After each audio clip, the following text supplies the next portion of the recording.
Hello दोस्तों, आपका स्वागत है मेरे YouTube चैनल ASR दी एक्सपर्ट में। और आज हम बात करेंगे एक ऐसी सिचुएशन जबकि मार्केट बहुत डाउन है, ऐसे में अपना घर किस तरह से परचेज करा जा सकता है, ये क्यों सबसे बेस्ट इन्वेस्टमेंट है, प्रधानमंत्री आवास योजना के क्या बेनिफिट है, अगर आपने ऑलरेडी घर परचेज करा हुआ है तो क्या ये स्कीम आपके लिए एप्लीकेबल है, क्या आप घर नहीं खरीद रहे तो इस बेनिफिट्स का मतलब कंस्ट्रक्शन के लिए लोन लेना चाहते हैं तो उस पर यह स्कीम एप्लीकेबल होगी, कैसे और कितने अमाउंट के ऊपर में कितने परसेंटेज बनेगी, आपकी इनकम ग्रुप किस तरह से, कैसे अप्लाई करना है, सबसे जल्दी कैसे मिलेगा, तो ये सारा मैं बताने वाला हूं आज की वीडियो के अंदर में। अगर वीडियो अच्छी लगे तो प्लीज चैनल को लाइक एंड सब्सक्राइब करें।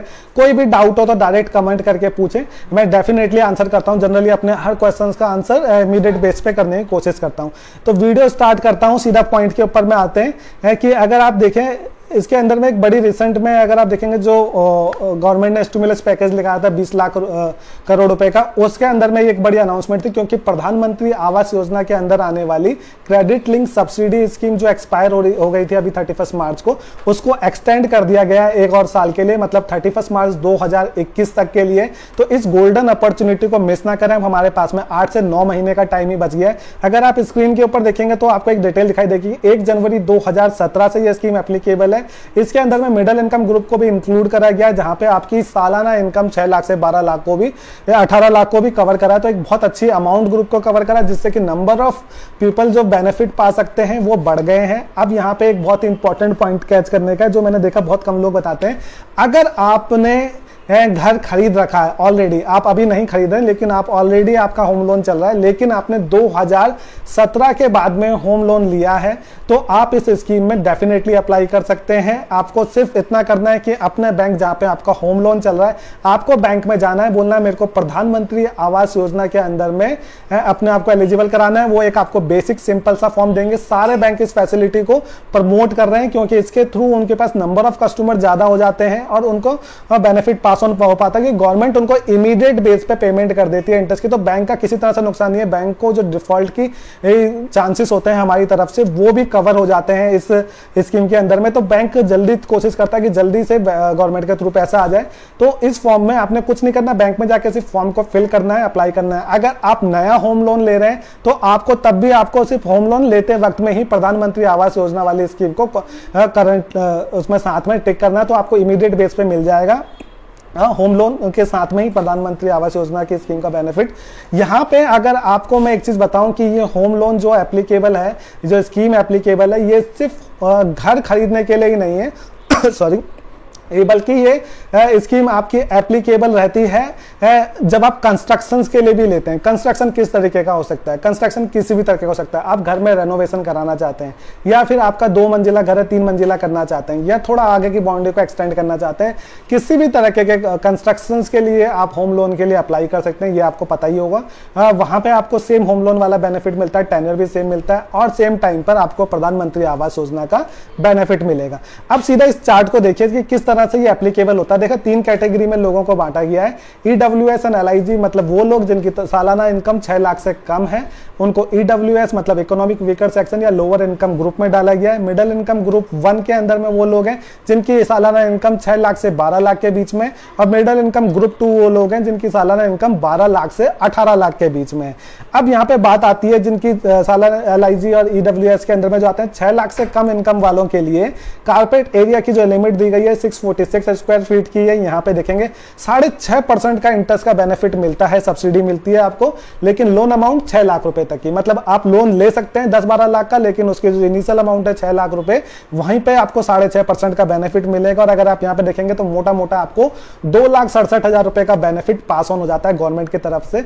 और आपको ये बात बता दूं, ये पूरी अमाउंट लमसम में एक सिंगल टाइम में आपके अप्लाई करते के साथ ही आपके लोन से कम हो जाती है। तो आपको ऐसा नहीं रहता कि लोन जिंदगी भर चलाने की जरूरत है, जैसे आप प्रीपे करना चाहें आप कर सकते हैं। तो यहाँ पे आपको एक बेनिफिट मिल जाता है 6 लाख से 12 लाख। मतलब मेरे बहुत सारे भाई बंधु साथी जो इस समय कैरियर की शुरुआत में है, शादी होने वाली है, शादी करने वाले हैं, अभी शादी हुई है, घर लेना चाहती हैं, या फिर ऑलरेडी उनकी फैमिली है, बच्चे बड़े हो रहे हैं, अब वो किराए के मकान में नहीं रहना चाहते तो उस बेनिफिट को उठा सकते हैं। 6 से 12 लाख के इनकम ग्रुप 1722 स्क्वायर फीट, मतलब एक अच्छा खासा बड़ा घर आ सकता है आपके इसके अंदर में। 4% का बेनिफिट मिलता है आपको 9 लाख रुपए तक की अमाउंट के ऊपर में। 2,35,000 रुपए की एक मोटी अमाउंट आपको डायरेक्टली माइनस हो जाती है अमाउंट के अंदर। MIG 2 ग्रुप मतलब जो थोड़े से वेलबींग है, 12 लाख से 18 लाख, मतलब साल की तनख्वाह लाख, सवा लाख, 1.5 लाख रुपए तक की भी है, वो भी इस एज ग्रुप इसके अंदर आ जाते हैं। 2153 स्क्वायर फीट बहुत बड़ा एरिया होता है, सुपर एरिया अगर आप मान के चलें। 3% का बेनिफिट, इंटरेस्ट में बेनिफिट मिलता है 12 लाख तक की अमाउंट के अंदर में, मतलब आपका लोन अमाउंट 35-40 लाख जो भी हो, 12 लाख तक की अमाउंट कवर होगी 3% में। यहाँ पे आपको मोटा मोटा 2,30,256 रुपए का बेनिफिट पास ऑन हो जाता है। अगर मैं इसके अंदर में बात करूं कि अगर आप इसको जल्दी से समझना चाहें एक स्नैपशॉट की तरह, तो आप ये स्नैपशॉट को देख सकते हैं लोअर इनकम ग्रुप वाले का।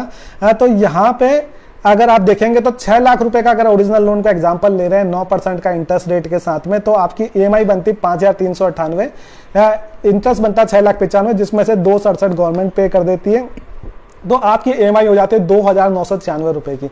मतलब समझिए मंथली बेस पे आपको लगभग 3,000 रुपए तक का बेनिफिट, 2,400 रुपए का बेनिफिट आपको पास ऑन हो जाता है इस स्कीम में अप्लाई करने की वजह से। सेकंड आता है 12 लाख रुपए तक के इनकम ग्रुप वाले को, तो इनको 12 लाख रुपए तक के लोन का अगर हमने बताया था, यहाँ पे 9% के इंटरेस्ट में आपको 9 लाख रुपए तक का इंटरेस्ट रेट अगर मैं मान के चलता हूँ 9% का इंटरेस्ट रेट में 20 साल में, तो 8,098 रुपए की आपकी EMI आती। उसके अंदर आपको जो अब 2,35,000 की छूट मिलने के बाद में जो आपकी EMI बनती है वो 5,983 रुपए की बन जाती है। यहाँ पे भी EMI में देखा जाए तो 2,114 रुपए का बेनिफिट मिल रहा है, वो भी 20 साल के पीरियड के लिए। तो आप समझ सकते हैं बहुत ज्यादा बेनिफिट है। अब 12 से 18 लाख रुपए वाले का अगर मैं इनकम ग्रुप देखूं, या 18 लाख डायरेक्टली बोल दिया जाए है, तो यहाँ पे ओरिजिनल अमाउंट 12 लाख रुपए तक के लोन पे आपको छूट मिलती है। जैसे मैंने बताया एक्स अमाउंट आप ले सकते हो, उसमें से पहले 12 लाख के ऊपर में आपको अप्रोक्सीमेटली 3% की छूट मिलेगी। तो जो आपको 9% के हिसाब से 20 साल में अगर आपकी EMI थी 10,797 रुपए की, वो घट के 8,727 हो जाते हैं। यहाँ पे आपको 2,070 रुपए का बेनिफिट आता है। तो ओवरऑल देखें तो ये क्रेडिट लिंक सब्सिडी स्कीम के अंदर में आपको बहुत बेनिफिट रहता है। अब बात आती है कि इसमें अप्लाई कैसे किया जा सकता है। देखिए अप्लाई करने के 2 नियम, जैसे मैंने आपको पहला नियम बताया था, सबसे आसान तरीका है, क्योंकि ये क्रेडिट लिंक स्कीम है तो इंटरेस्ट के थ्रू पास ऑन होना है। इंटरेस्ट तभी मिलेगा जब आपने लोन लिया होगा। जब लोन लेते हैं तो आप किसी बैंकिंग सेक्टर से लेंगे, या तो बैंक से, NBFC से, कहीं से आपने लोन लिया होगा, तो वहां पे जाके आप डायरेक्टली अप्लाई करें। आपको 1 दिन के सिर्फ 2 से 4 मिनट लगेंगे, वहां पे जाना है, अपने काउंटर में बात करनी है, इस फॉर्म को फिल कराना है, वो खुद फिल करा के देंगे, उनको बहुत बेनिफिट होता है। वो एक सबसे बेस्ट तरीका है। मैंने भी वैसे अप्लाई करा था, मुझे इस स्कीम में बेनिफिट मिला है। आप भी इसमें अप्लाई कर सकते हैं। और अगर आप डायरेक्टली ऑनलाइन अप्लाई करना चाहते हैं, डायरेक्ट बैंक के थ्रू नहीं करना चाहते, तो इसका ऑप्शन यहाँ पे दिखा रखा है। आपको क्या करना है, प्रधानमंत्री आवास योजना करके जो ये मैंने लिंक बता रखा है, इस लिंक पे जाना है। इनकी ऑफिशियल वेबसाइट है, वहां पे देखेंगे आपके पास में एक सेक्शन आता है सिटीजन अमेंडमेंट, उसके second option benefit under 3 component में जाना है। अगर उसकी नेक्स्ट स्लाइड के अंदर में आप देखेंगे कि आपको सिर्फ एक आधार कार्ड अपडेट करने के बाद ही आपकी एक बेसिक इन्फॉर्मेशन फिलअप होकर आ जाएगी, जहां पे आपको बाकी की प्रॉपर्टी रिलेटेड इन्फॉर्मेशन, छोटा सा एक फॉर्म होता है, उसको फिल करने के बाद सबमिट करेंगे तो आपकी एप्लीकेशन जमा हो जाएगी और आपके पास ये पैसा नहीं आएगा। जहां पे आपने लोन लिया होगा वहां पे बैंक को रिपेमेंट हो जाएगी गवर्नमेंट की तरफ से 2,67,235-230, जिस भी कैटेगरी में आप लाए करते हैं। तो आप इस बेनिफिट को उठा सकते हैं। देखिए जो घर होता है वो हमारी सबसे बड़ी इन्वेस्टमेंट में से होता है। आप बोलेंगे कि यार हमारे को इसमें लोन क्यों ले लूं, मैं अपने सर पे कर्जा नहीं डालना चाहता। आप देखिए कर्जा नहीं है, आपका कैपिटल एप्रिसिएशन होना है। आपने सपोज करिए 30 लाख रुपए का एक घर खरीदा, उसमें से आपने 18 या 19, 20 लाख रुपए या 22 लाख रुपए का लोन लिया है, तो आपका जो घर है 20 साल के बाद में उसकी अपनी एक कैपिटल एप्रिसिएशन होती है। इस बात को समझिए, 20 साल बाद उस घर की वैल्यू, आज से कई सालों पहले मैं देखता हूँ 50 या लाख, 2 लाख, 5 लाख रुपए के घर थे 20 साल पहले, आज उनकी कीमत 40-45 लाख रुपए के रेंज में घूम रही है। तो कितना ज्यादा एप्रिसिएशन है, कोई और इन्वेस्टमेंट इस लेवल का एप्रिसिएशन नहीं दे पाती है। इसके अलावा आप उस टाइम पीरियड में 20 से 25 साल के टाइम पीरियड में उस प्रॉपर्टी को प्रॉपर्ली यूटिलाइज करते हैं, क्योंकि इकोनॉमिक्स के अंदर में बताया गया है हर घर का एक रेंटल वैल्यू होती है, उसको इनकम का पार्ट माना जाता है। अगर आप अपने घर में खुद रह रहे हैं तो आप सोचिए आपने रेंटल बचाया जो कि हर महीने की ईएमआई के बराबर ही पड़ेगा आपको। तो हर महीने की ईएमआई में अगर आप घर नहीं खरीदते तो आप रेंटल पे कर रहे होते हैं। आप बोलेंगे मेरे पास ऑलरेडी घर है, तो आप एज ए इन्वेस्टमेंट परचेज कर सकते हैं। वहां पे क्या होगा कि आपको रेंटल इनकम अर्न हो जाएगी। तो आप रेंटल इनकम भी अर्न करते हैं, गवर्नमेंट से बेनिफिट भी आपको पास ऑन हो रहा है, कैपिटल एप्रिसिएशन भी हो रहा है, और माइंड में एक सिक्योरिटी भी है कि मेरे पास में एक अच्छी प्रॉपर्टी जुड़ जाती है।